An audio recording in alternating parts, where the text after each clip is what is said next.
조갑제 TV 시청자 여러분, 제가 우리나라에서 아주 중요한 이 사적지를 하나 안내 드리려고 합니다.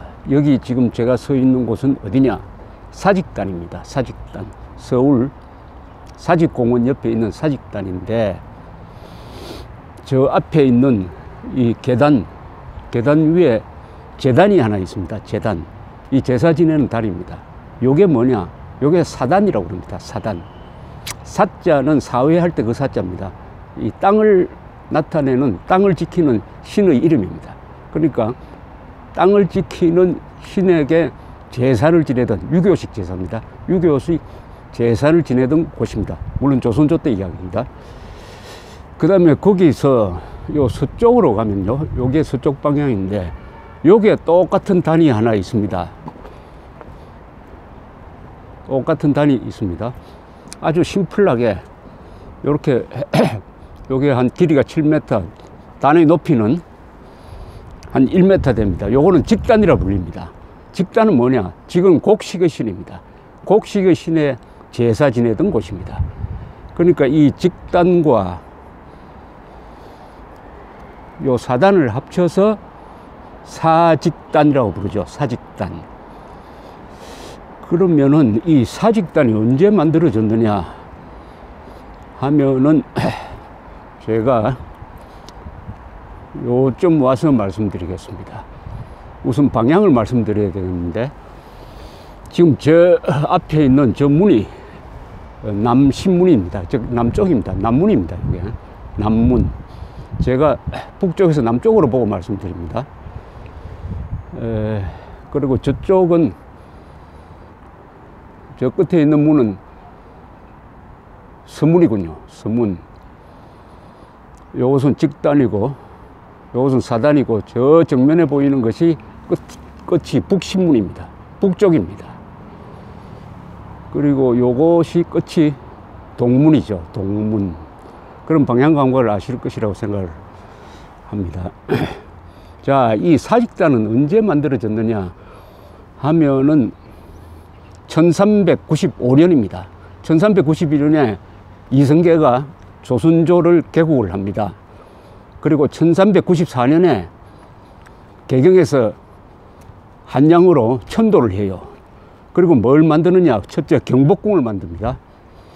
그리고 거의 동시에 그 동쪽에 종묘를 세웁니다. 종묘. 그리고 여기에 사직단을 세우는 것입니다. 그게 1394년과 1395년입니다. 종묘는 뭐냐? 이태조의 선조, 그리고 후대에 가면은 왕후의 신주를 모시는 곳입니다. 신주를 모시는 곳이죠.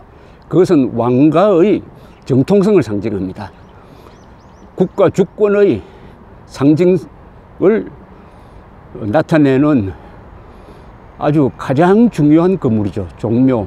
뭐 유네스코 문화유산으로 지정되어 있습니다.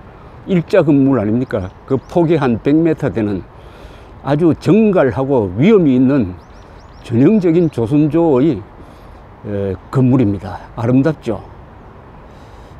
그러나 이 사직단은 이렇게 보시면 아주 수수합니다. 그것은 종묘와 비교해서 그렇습니다. 종묘는 왕가가 직접 챙기는 시설이었고, 여기는 이 백성을 상징하는 거죠. 즉 이곳이 사단 아닙니까? 땅, 토지, 저것이 직단, 곡식. 그러니까 백성과 상징하는 거니까, 이것은 국토와 경제와 백성, 먹고 사는 문제를 상징하는 곳이니까 이 관리도 종묘처럼 그렇게 상층부에서 이루어지지 않았습니다. 임진왜란 때 불타가지고 광해군 때 재건을 하고, 1910년에 일제시대에 와서는 이 제사도 중단이 되어버리고, 이 근방이 공원이 되고, 그러다가 1960년대 들어와서 이게 사저 121호로 지정이 되고, 요 사이는 전주이시 종약원에서 여기서 제사를 지낸다고 합니다. 자, 그러면 종묘사직이란 말을 잘 아시겠죠?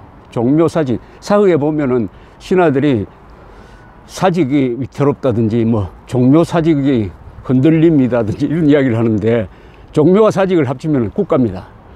종묘가 상징하는 것은 국가의 주권, 사직이 상징하는 것은 영토와 국민이죠. 그러니까 국가를 이루는 3대 요소, 주권, 영토, 국민이 종묘사직으로 대표되고 있습니다. 그 당시에는 조선조에는 국가란 말이 없었어요. 그래서 종묘사직 하면 그게 국가입니다. 물론 왕조 중심이지만은. 여기 와서 새삼 느끼는 게 대한민국의 종묘사직은 지금 안전하냐 하는 생각을 하지 않을 수가 없습니다. 종묘에 해당하는 것이 대한민국의 주권인데 그 주권의 핵심은 국가 정체성이기도 합니다. 국가 정통성이 뒷받침돼야 되죠.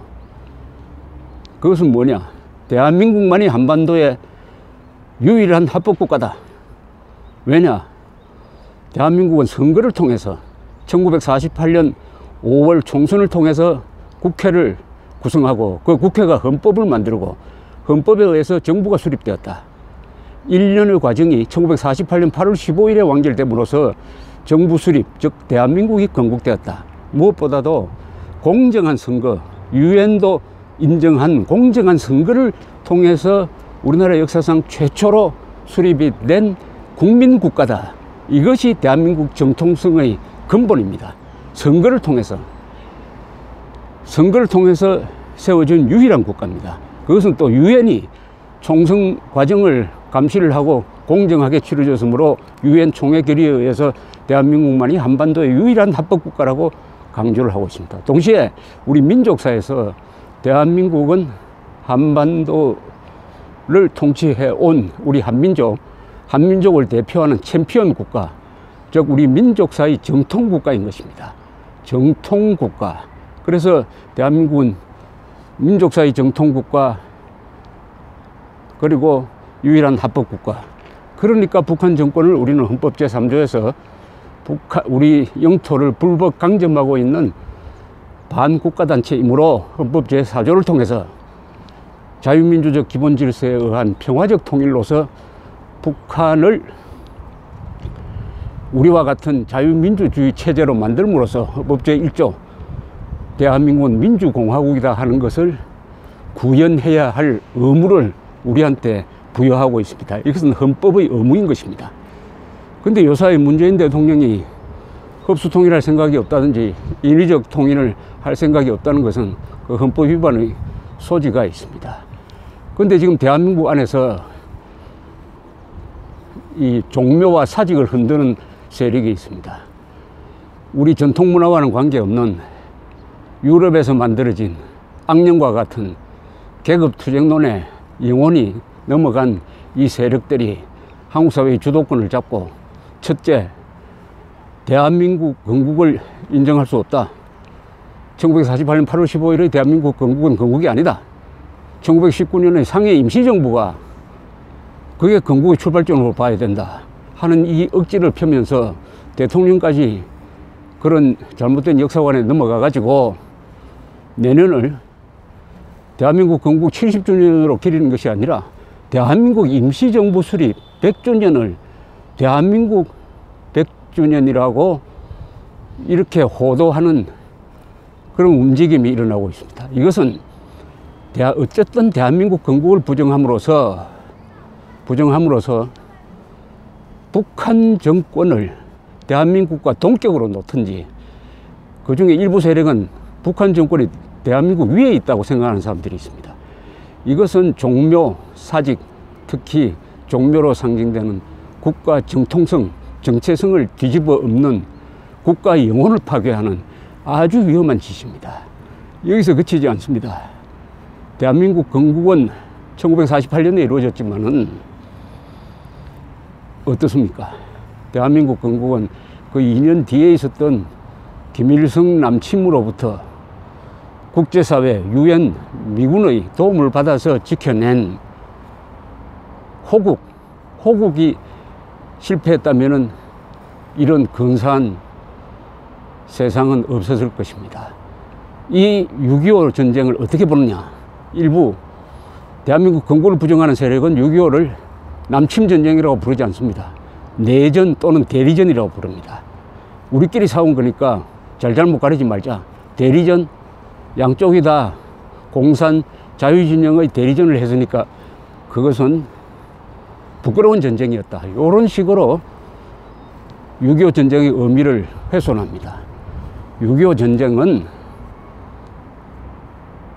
모택동의 중국, 스탈린의 소련, 그리고 김일성의 북한군이 합세한 비겁한 기습작전을 당한 대한민국 국군, 국민 이승만 대통령이 당시는 한미동맹이 없었는데도 불구하고 결사항전의 자세로서 총이 없으면 막대기와 돌멩이로라도 싸우겠다.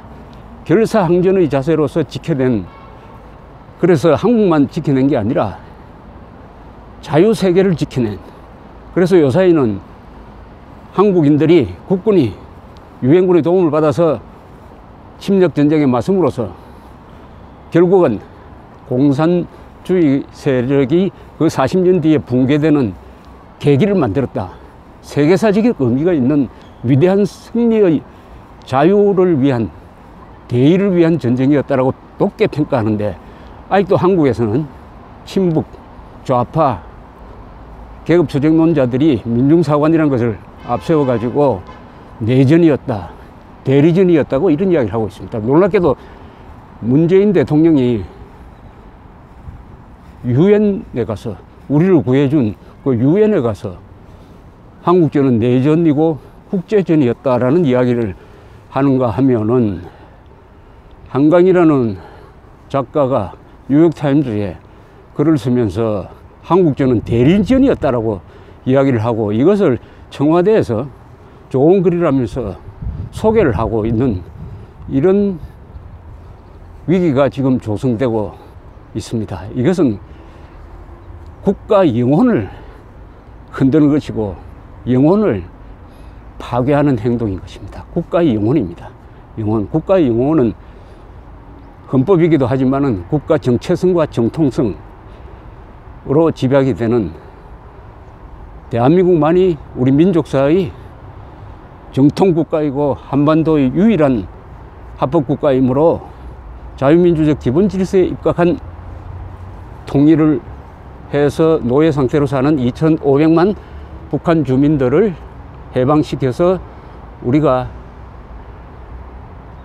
진정한 민족 통일국가를 다시 재건을 해가지고 인류국가로 가서 문명을, 인류 문명에 이바지하자. 이런 큰 흐름에 도전하는 움직임이 지금 벌어지고 있습니다. 대한민국의 종묘와 사직이 지금 흔들리고 있습니다. 그런 시기에 이 사직단에 나와서 한 국가의 기본이 되는 국민, 경제, 국토를 상징하는 이 사직단에서 오늘날 한국의 위기를 생각해 보았습니다. 여러분, 대한민국의 종묘와 사직을 잘 지키십시다. 이 사직단 주변에 있는 이 근사한 대한민국, 근사한 대한민국을 보십시오. 이것은 그러나 대한민국의 영혼이 망가지면 지킬 수 없는 것입니다. 아무리 잘 살아도 영혼이 망가지면 재벌 2세라도 자살하는 수가 있습니다. 대한민국처럼 이렇게 근사한 나라, 세계 10대 경제대국, 세계 5번째 가는 수출국, 그리고 세계 최장수국의 하나인 이 대한민국도 이념전쟁에서 지면은, 정통성 전쟁에서 지면은 저 날강도 같은 북한 정권의 하수인으로 전락하든지 인질로 전락하는 수가 있습니다. 이 영혼을 건 싸움, 이념전쟁이라기도 하죠. 여기에는 국민들이 목숨을 걸어야 합니다. 이건 살고 죽는 문제입니다. 사느냐 죽느냐 문제입니다. 먹고 사는 문제가 아니에요. 살고 죽는 문제에는 목숨을 걸어야 합니다. 이념전쟁에서 지면 무력전쟁에서 진 거와 똑같습니다. 종묘와 사직단에서 말씀드립니다. 대한민국의 종묘와 사직을 지켜내자. 감사합니다.